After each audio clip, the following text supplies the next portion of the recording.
Ito ang reading mo, Gemini. Welcome back to my channel. Naway nasa mabuti kayong kalagayan. While watching the channel, this is the general reading. Kayo nang bahalang magpatit-patit na situation nyo sa reading ko.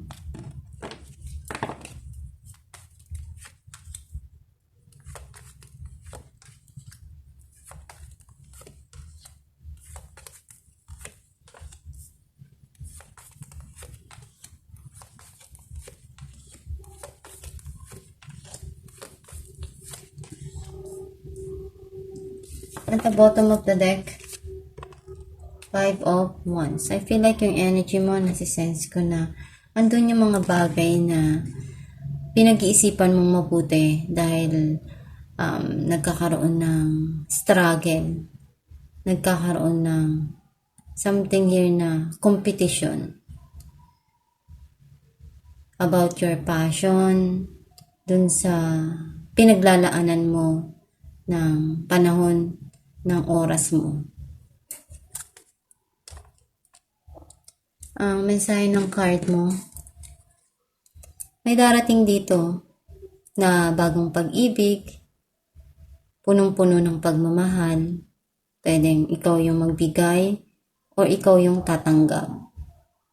Magsisimula na alam mong andoon na binibigay yung tunay na pagmamahal.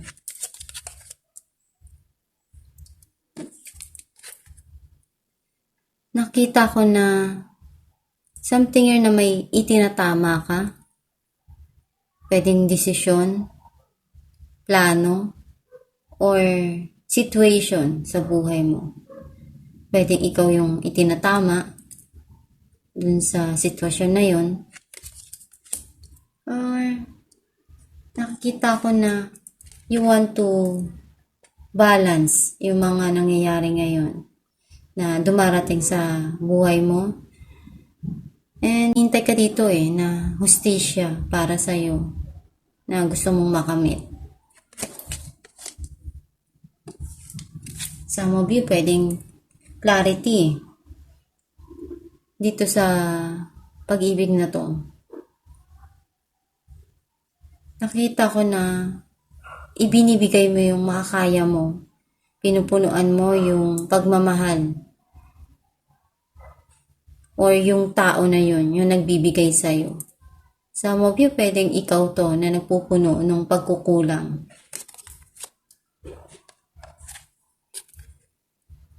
Nagiging masaya ka naman Nakikita ko na andun yung long-term na emotional na happiness, joy para sa'yo. Nakasama yung pamilya, together with your loved ones, diba?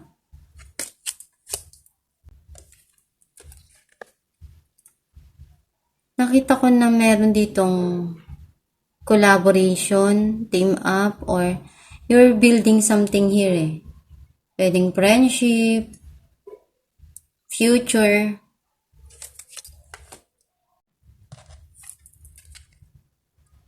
May mga iniisip ka dito ng malalim about pwedeng someone sa buhay mo or yung mga nangyari sa buhay mo sa past.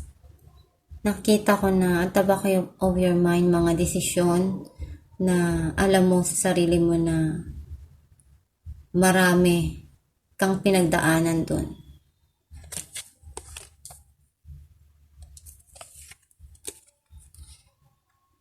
Kahit anong mangyari, lalaban ka Andun yung gagawin mo yung lahat.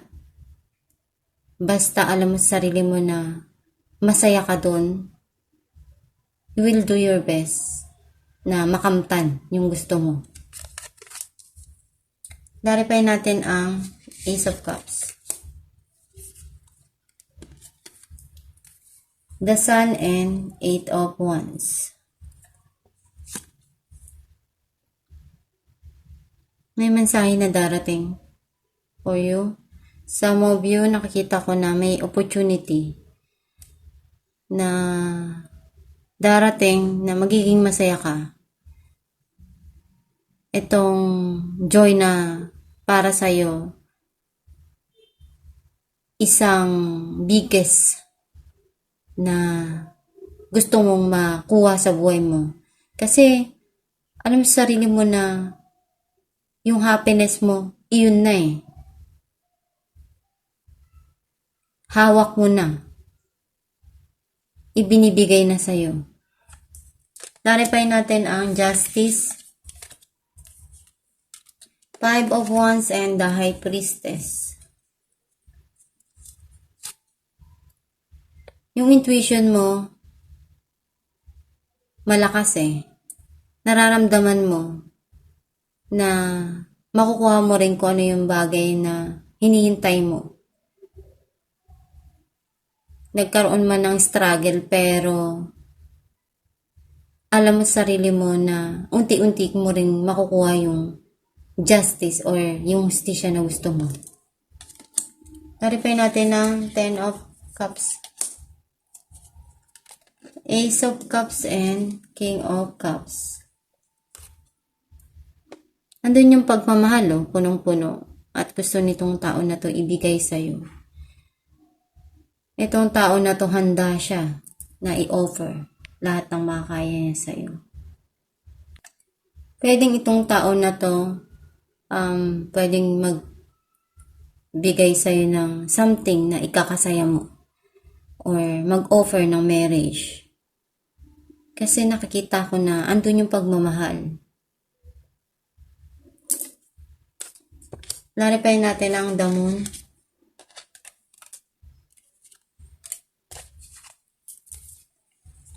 Two of Wands and Knight of Wands. You're planning something here na alam mong masaya ka para dun sa future mo na makuha yun. Iniisip mo kung paano mo makukuha yun. Clarify natin ang Judgment. 7 of Pentacles and King of Swords.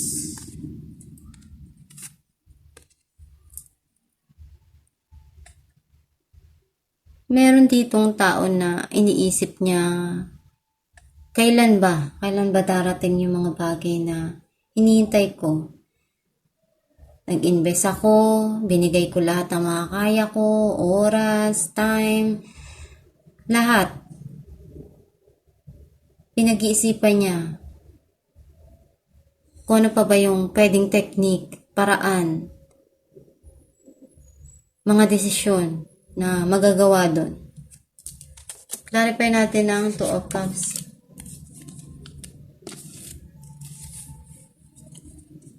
Some of you, pwedeng itong tao na to gusto niya uling maglaan ng oras para sa'yo. The Hierophant, 9 of Cups.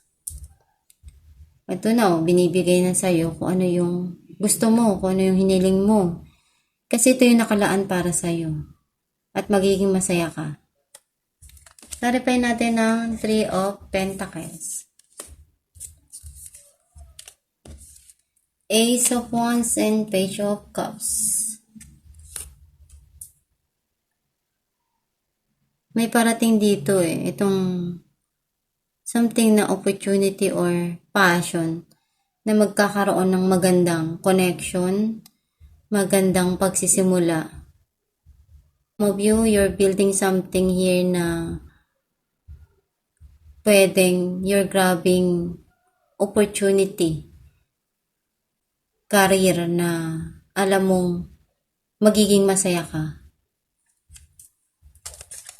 Clarify natin ang 7 of Wands.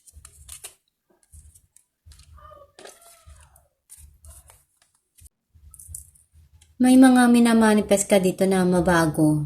Yung alam mong makakabuti para sa'yo. Ipaglalaban mo yung makakaya mo dun sa sitwasyon na yun. Dahil yun yung gusto mo na mangyari at matanggap. Alamin natin kung ano may sign ng yung gabay.